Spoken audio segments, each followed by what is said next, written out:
আমি শুরুতে কিছুই বুঝতে না পারলেও অন্ধকারে অনেকটা সময় থাকার ফলে চোখ দুটি শুয়ে যায়। সামনের দিকে তাকিয়ে দেখি কিছু ভয়ঙ্কর চেহারা মাটির নিচ থেকে দাদার পা চেপে ধরেছে, আর সেই লোকটির চেহারা বদলে গিয়ে হচ্ছে ভয়ঙ্কর পিশাচ।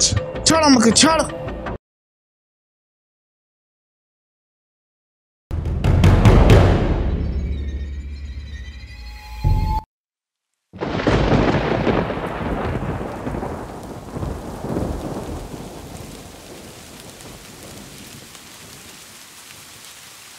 কি গো সুবোধা, বাইরে বৃষ্টির দিকে তাকিয়ে কি এমন ভাবছো? না রে, তেমন কিছু নয়। না বললে হবে, কিছু তো একটা ভাবছই। বর্ষাকালে রাতের দিকে বৃষ্টি হলেই আমার দাদার কথা আর এক ভয়ঙ্কর অভিজ্ঞতার কথা মনে পড়ে রে। সুবোধা, তোমার দাদা তো শুনেছিলাম কোনো এক দুর্ঘটনায় মারা গেছিল না? দুর্ঘটনা ছিল বটে, তবে সেদিন রাতে কি যে দেখেছিলাম তা আজও বিশ্বাস হয় না। তা শুভদা, বলো না সেই ঘটনাটা। যদিও ঘটনাটা তোদের অবিশ্বাস্য বলে মনে হতে পারে, কিন্তু তা একেবারেই সত্যি। কারণ এর মধ্যে দিয়েই আমার আরও কিছু বলতে গিয়ে শুভ কিছু সময়ের জন্য চুপ হয়ে যায়। বাইরে অনবরত চলতে থাকা বৃষ্টির দিকে তাকিয়ে আবার বলে, যাক, ঘটনাটা তাহলে তোদেরকে আজ বলি। আজ থেকে বহু বছর আগের ঘটনা।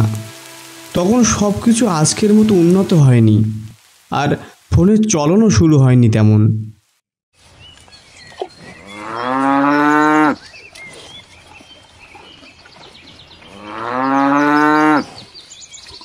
কিরে শুভ, একটা দারুণ খবর আছে রে ভাই।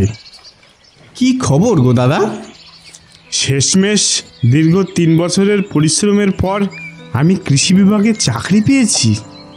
বাহ দাদা বাহ, এ তো দারুণ খবর গো। তুমি যেভাবে পরিশ্রম করেছো দাদা, তোমার চাকরি হবে না তো কার হবে?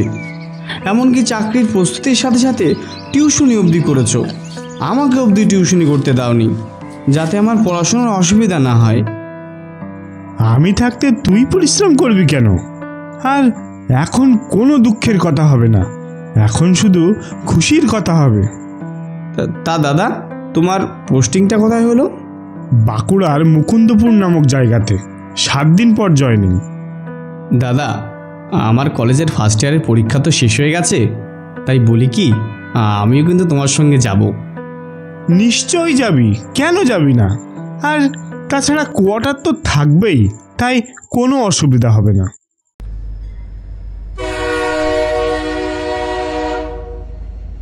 সেই মতো আমি আর দাদা দিন 7 পর রওনা দিলাম মুকুন্দপুরের দিকে।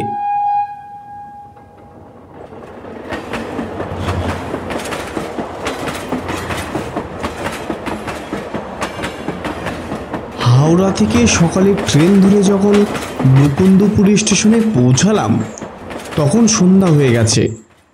বাইরে ঝিরঝির করে বৃষ্টি হচ্ছে। ট্রেন থেকে নেমে দেখলাম স্টেশনটা ততটা উন্নত নয়। স্টেশন বলতে একটা ফলকে লেখা মুকুন্দপুর, আর ট্রেন চলাচলের জন্য একটাই লাইন। তাছাড়া দোকানপাটও খুবই কম।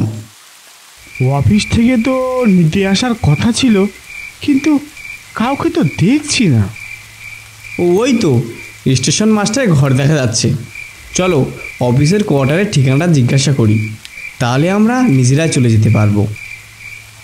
আমি আর দাদা স্টেশন মাস্টারের ঘরের দিকে এগিয়ে যেতেই দেখি স্টেশন মাস্টার ভদ্রলোক দরজা বন্ধ করার জন্য তোড়জোড় করছে।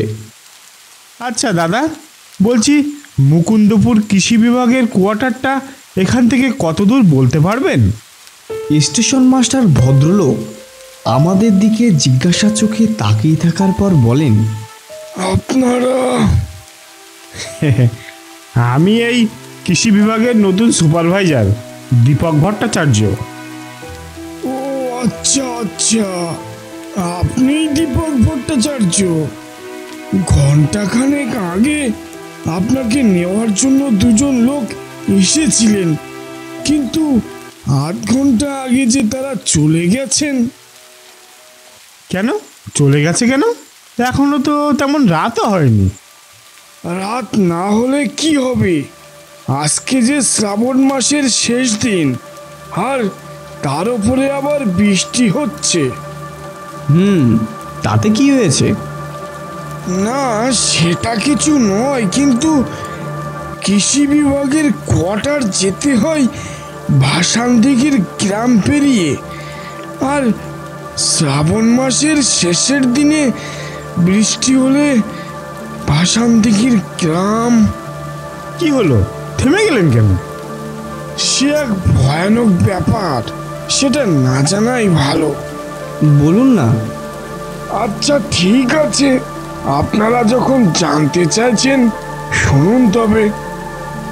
আজ থেকে তা বেশ কয়েক বছর আগেও ভাসানদিঘি একটা মানুষে ভরা গ্রাম ছিল, কিন্তু এক বছর এক তান্ত্রিক ভাসানদিঘির গ্রামে আসে। তান্ত্রিক গ্রামের প্রধান শৈল রায়ের বাড়িতে গিয়ে ওঠে। আমি এই শ্রাবণ মাসটা ভাসানদিঘির শ্মশানে সাধনা করতে চাই। আপনি কোথাকার কোন তান্ত্রিক যে আমাদের গ্রামের শ্মশানে সাধনা করতে চান? এখানে কোনো সাধনা হবে না, আপনি অন্য কোথাও যেতে পারেন। আমাকে আমাকে শ্মশানে সাধনা করতেই হবে, কারণ তোদের এই গ্রামে পিশাচের নজর পড়েছে। শ্রাবণ মাসে এই সাধনা না করলে ভীষণ বিপদ হবে তোদের। ধুন, আপনার এই গাঁজাখুরি গল্প ছাড়ুন তো। আসলে এখানে সাধনার নাম করে ফ্রিতে থাকতে আর খেতে চান? এইসব চালাকি এখানে চলবে না। শৈল তান্ত্রিককে যা নয় তাই বলে তাড়িয়ে দেয়, কিন্তু সে বুঝতে পারে না কি বিপদটাই না সে ডেকে আনলো। এমনই এক শ্রাবণ মাসের শেষের দিনে এক পিশাচের কবলে পড়ে পুরো ভাসানদিঘি গ্রামের সকলে নিখোঁজ হয়ে যায়। শোনা যায় গ্রামেরই কেউ পিশাচ সাধনা করে তাকে ডেকেছিল, কিন্তু আর ফেরাতে পারেনি। আর পিশাচকে ফেরাতে না পারায় পিশাচ সেখানকার কাউকে ছাড়েনি। প্রতি বছর শ্রাবণ মাসের শেষের দিনে পিশাচ আর ভাসানদিঘি গ্রামের নিখোঁজ মানুষেরা ফিরে আসে, আর জীবন্ত মানুষের সন্ধান পেলে তাকেও অন্ধকার দুনিয়াতে নিয়ে চলে যায়। কি সব বলছেন এগুলো? ই আবার হয় নাকি? হয় বাপু, সবই হয়। দিনের পর যেমন রাত হয়, তেমনি রাতের বেলাতে অন্য দুনিয়ার অনেকেই জেগে ওঠে। তাই আজ রাতটা স্টেশনেই কাটিয়ে দিন। আমি যাই তাহলে। স্টেশন মাস্টার চলে যাচ্ছিল এমন সময় কৃষি বিভাগের কোয়ার্টার কি এখান থেকে অনেক দূরে? না না, খুব দূর নয়, ওই সোজা পথে আধ ঘন্টা, কিন্তু এর মধ্যেই আছে সেই ভাসানদিঘির গ্রাম। এই কথা জানিয়ে স্টেশন মাস্টার উল্টো পথ ধরে কিছু সময়ের মধ্যে অন্ধকারে মিলিয়ে গেল। চলো দাদা, রাতটা তাহলে ওই বেঞ্চেতেই বসে কাটিয়ে দিই। বিস্কুট আছে, আর অসুবিধা হবে না। স্টেশন মাস্টার কি বলল শুনলি না? মাত্র আধ ঘন্টার পথ, এখান থেকে হেঁটেই চলে যাব, চল। কিন্তু ভাসানদিঘির গ্রাম আছে যে। তুই ওসব কথা বিশ্বাস করলি নাকি? চল তাড়াতাড়ি, আকাশের অবস্থা ভালো নয়, আবার যখন তখন বৃষ্টি শুরু হবে। এখানে ঠিকভাবে বসার জায়গাটা অবধি নেই।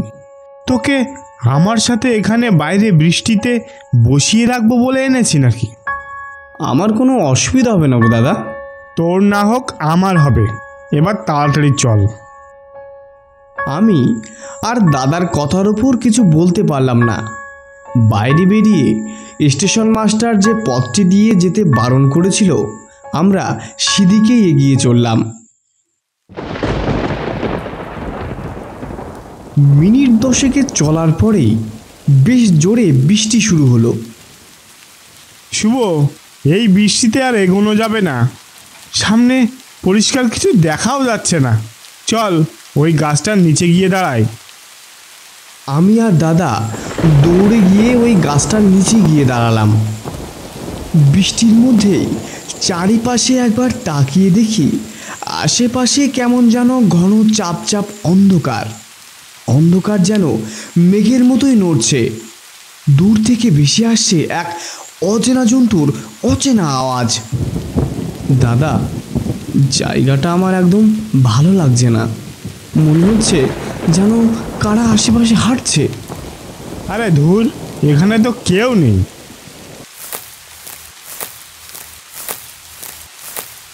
এমন সময় হঠাৎ অন্ধকারের ভেতর থেকে একটা বয়স্ক মানুষ আমাদের সামনে এসে দাঁড়ায়।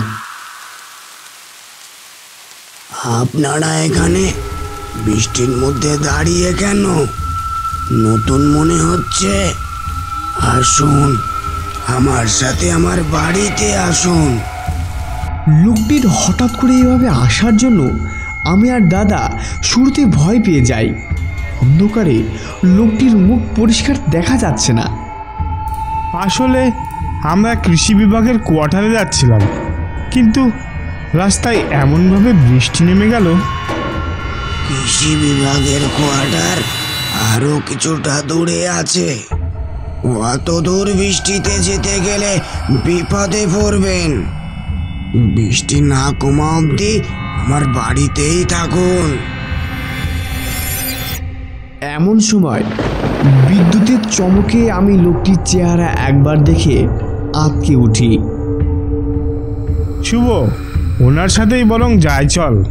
বৃষ্টি একটু কমলে না হয় যাবক্ষণ। দাদা, ওই লোকটার চেহারাটা দেখলে আমার মনে হচ্ছে আমরা এখন এই বাসান্তিকি গ্রামেই আছি। এত ভূতের গল্প দেখিস বলেই এমন হয়। চল এখন। আমার বারণ করা সত্ত্বেও দাদা আমার কোনো কথাই শোনে না। লোকটি আগে আগে আর আমরা দুইজন তার পিছনে পিছনে হাঁটতে থাকি।